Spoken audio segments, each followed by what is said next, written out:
Move your shot. There's something about moving the camera that almost forces the audience to feel a certain way. Like when you push in on a character, it's almost a glimpse into what they're thinking or what they're feeling. Or when you're pulling out of a shot, it almost makes the subject feel a little bit alone and make the environment seem bigger than what it is, almost dominating their emotions. And even movements like this kind of make the shot more interesting and less boring. And so that's what we're gonna do today. We are gonna do some camera movements and we're gonna check out the iFootage Nano Shark 2.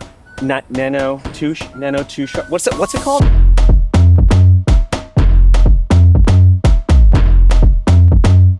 All right, so here's the plan. We're gonna film a time lapse here in this corner, but we're not gonna do an ordinary time lapse. We're gonna add some movement to it because time lapses are cool, but to step it up even more, we're gonna try to create some movement by setting an A point and a B point and hopefully make the shot look cooler. So I'm just teaching Tyler how to use S and Q on his A7S III for the first time.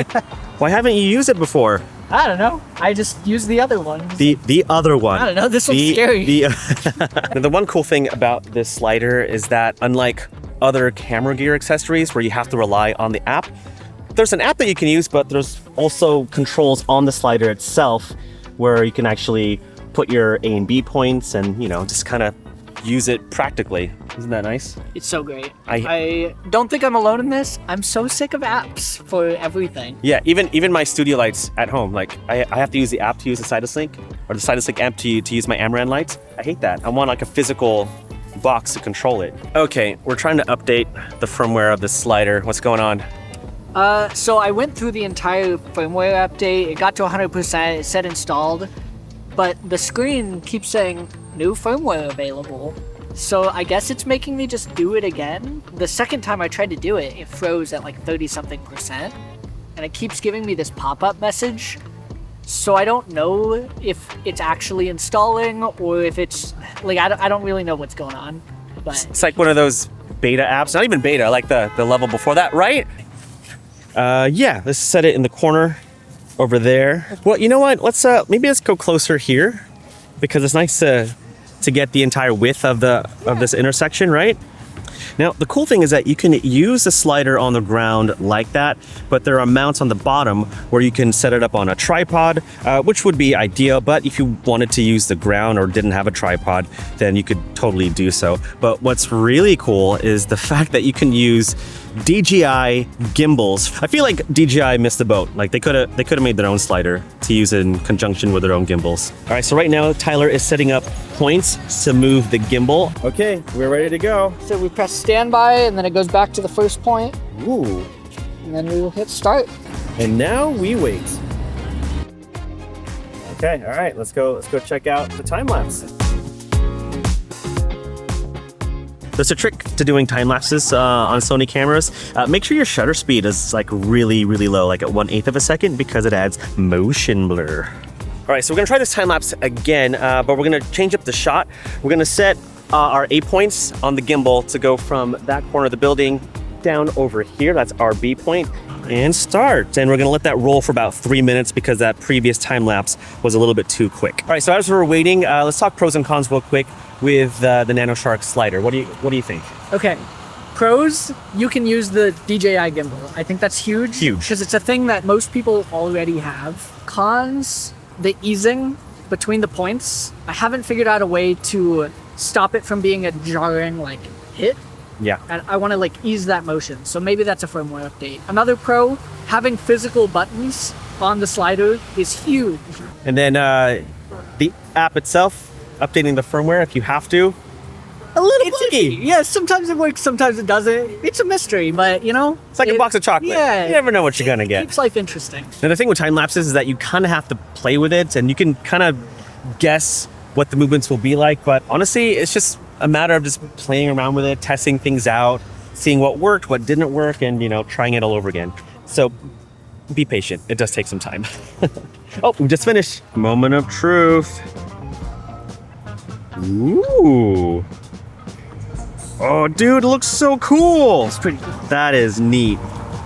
Oh, that's fantastic. So now that we filmed the time lapse, we're gonna do something a little bit different now and mix in a bit of blocking. We're gonna film a video where the gimbal's gonna have its A and B points, and then the slider is gonna push in when I go to my second point. So that's gonna be fun. So I'll start off over here. I'll walk, go to where you're at. Yes. Then I'm gonna go down, and then at this point, the slider will push in. So A point is over here. I should probably set my marker, right? Even like Way over there. Yeah, so I'll stay there. That's my A point. And you can walk along. Walk. And B is about B point's here. just directly in front of it. Yeah. And C is down. Ooh, that's so cool. All right, so we blocked out our scene, and if you don't know what blocking is, basically you are kind of positioning yourself to start from one point to another and capture that on camera. And so we're gonna hopefully try that in the first take. It may take a couple of times, but blocking is very important to do a shot like this. You ready, buddy? Ready. All right, roll it. And action. So now we're gonna film a different type of movement in video as opposed to time lapse, and we're gonna do two different dynamic movements with the gimbal and the slider. So that was the gimbal shot, and now this is with the slider. And how cool is this shot? Oh, I can feel it. I can feel the cinematic goodness. Oh, we did it! That shot looks so cool. Like, it was subtle, but it was really cool. You know, having a slider and a gimbal combo, It's kind of a killer combo. it's a really killer combo. Like, it makes filmmaking like really fun. Just try to plan things out, trying different shots.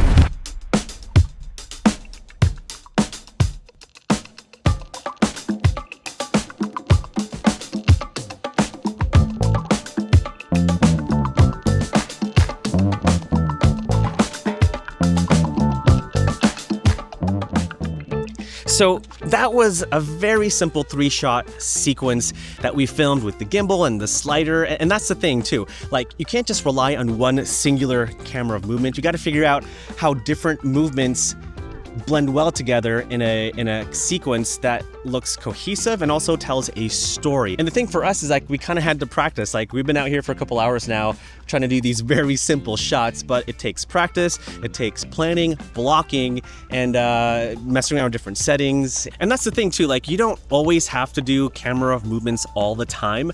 Like, sometimes a static shot tells a story. And so I would just say, play around with it, because that's what filmmaking should be about. Oh, by the way, huge shout out to Tyler for helping me film this video. He has a YouTube channel as well.